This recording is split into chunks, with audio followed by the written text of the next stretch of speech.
Hey there. Good evening. This is Nicole Ringgold. I thought it would be fun to explore a variety of different texturing techniques using the flex shaft or rotary tools. When I look around, I see so many different textures, and I'm always intrigued by how I might accomplish that texture. And the flex shaft is one of the things that I find easiest to work with. So today I'm going to show you a few of my favorites. And of course, there are so many other alternative techniques that I probably don't even know about. So feel free to share those in the comments below. And as always, thank you to Rio Grande for sponsoring my YouTube channel and for offering a discount on shipping. The details, the code are available in the details for this video. For the sake of this tutorial, I'm just going to use copper scrap, and I did heat it. I did not pickle it because I think that it will be, it'll be easier for you to see the details when the copper is a little bit darker. This is a crosscut cylinder burr. Here are the product details from Rio Grande. As you can see, it's a set of 12. This is the product number 348715 from Rio Grande. I use these for so many different things, but here's the first technique that I recommend. You'll definitely want to anneal your metal, sterling silver, copper, brass. And all I'm doing is scribbling up and down, up and down, up and down, and I'm holding it like I would hold a pencil or a pen, my flex shaft, I mean. I'm not doing full throttle, but I am putting significant pressure, pressing down into the metal. This is a texture I would use to create maple or samara seed pods. I'd use it for moth wings, sometimes butterfly wings. I also use this to create the fur on a dog or a cat or a rabbit critter that I might make. The size of the crosscut cylinder burr is somewhere in the middle of the pack. I also use, it really doesn't matter what size for this technique, somewhere in the middle or larger end of the pack. But I use this also to make a wood grain. Sometimes the crosscut cylinder burr skips, and so I find that it's easier to drag it toward me. That's for those who are right-handed. For those who are left-handed, you would actually pull it away from you. But if it skips, sometimes that means that your metal is not annealed enough. It also means that you're not putting enough pressure, that your hand is not placing enough pressure and pushing down into the metal. It definitely takes practice to gain this kind of control as you're working. And as I said, annealing your metal is essential because otherwise you're going to be battling very hard metal. And the results will probably be disappointing for you. The next technique I'm going to show you involves a smaller crosscut cylinder burr. Again, the exact size doesn't matter, but it's one of the, I'd say, smallest 3 in the pack. And this is going to be to create a ginkgo, the texture of a ginkgo leaf. Again, it's easier to draw the crosscut cylinder burr toward yourself. So if you're right-handed, you're going to draw it toward yourself, and if you're left-handed, you're going to draw it away. And again, it's important, your piece is annealed, you're putting pressure on the flex shaft. And what I find is that if I anchor my palm onto the table as I'm pushing down, then my burr won't jump around as much. I'm realizing that maybe you're not familiar with the ginkgo leaf, so here's an example. Yes, I have a lot of examples of nature all through my studio. Fine lines that fan outward. So it's important that you practice this technique before you go at it because your lines might skid all over the place.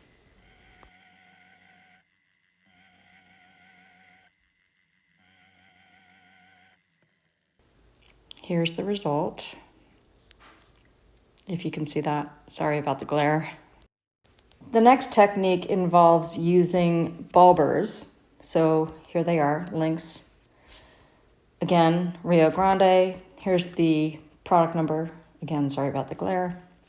This is a smaller one in the entire set.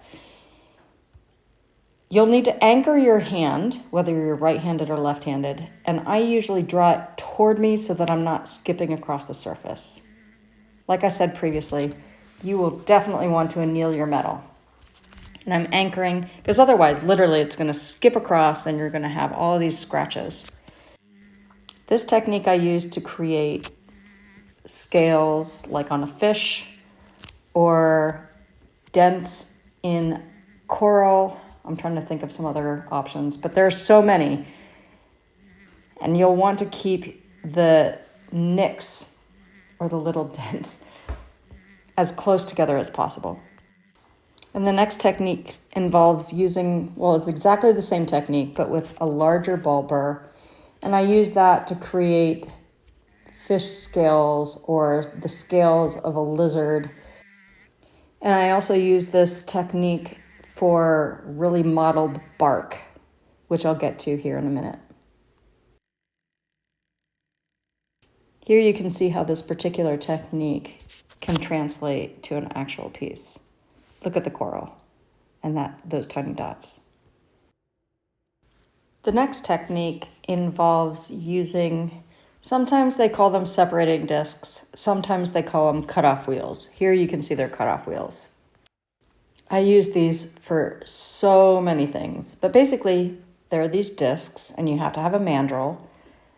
Put one disc on the mandrel, and then I use these to make wispy feather patterns. I also use them to dig deep into the metal to create the texture of the top of, for instance, an oyster shell. There's so many things you can do with this. You can bevel or taper edges. You can create wispy hairlines. There's so much, and maybe I'll delve into that further in a future tutorial.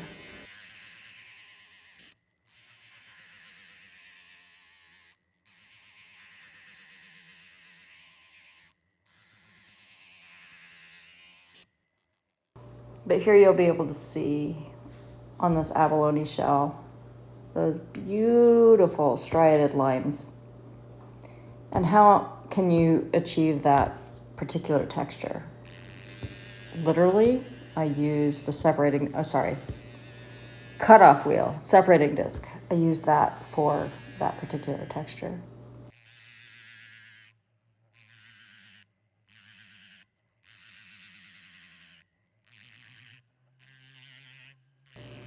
Another example of how I use the cutoff wheel, sometimes called separating disc, is by creating birch bark.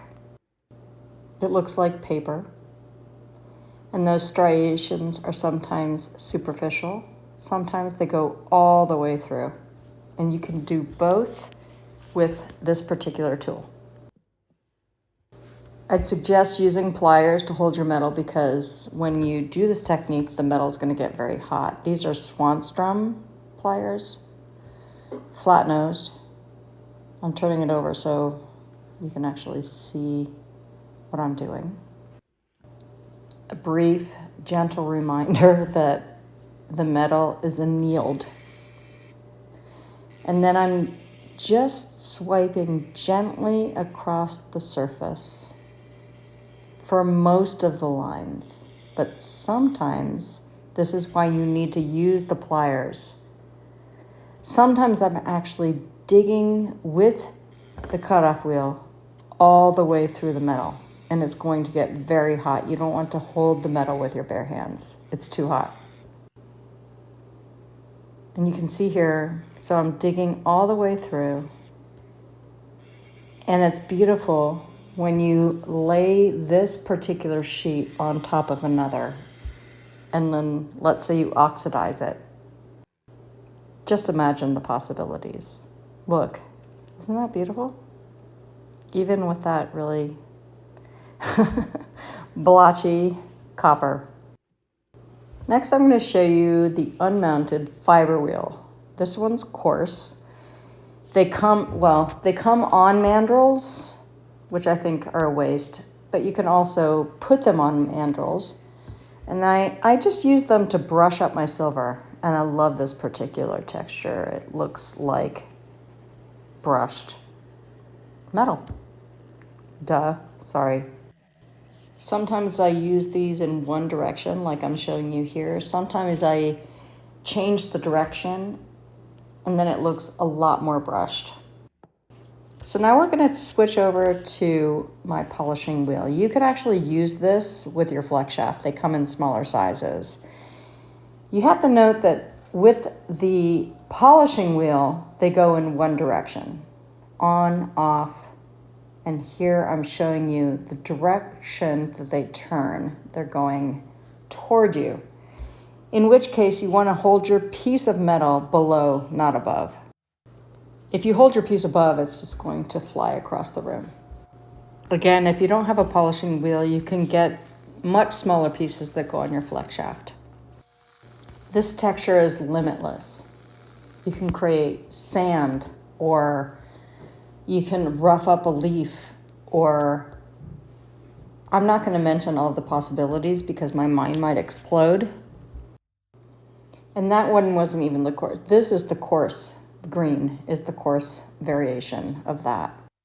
You could create sand, lichen. There's so many options for this. If I start trying to imagine and explain, I'm not sure I could sleep tonight.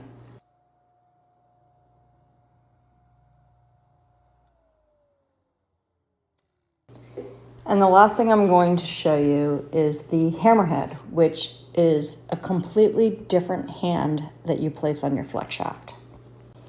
If you were to invest in this, you also could invest in all of these different assortments of bits that you place in the handpiece. You can use them to set tube settings or inlays, and I do that. But I think my favorite is to use this as a texturing technique. Here you can see I'm installing a different tip. This one is specifically for texturing. And I use this to give the illusion of, so many things. Sand. Sometimes I use it to shadow leaves.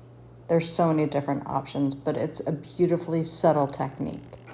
What you want to be sure of is that you don't push your throttle full force. You want to be about half throttle because you might burn out the engine.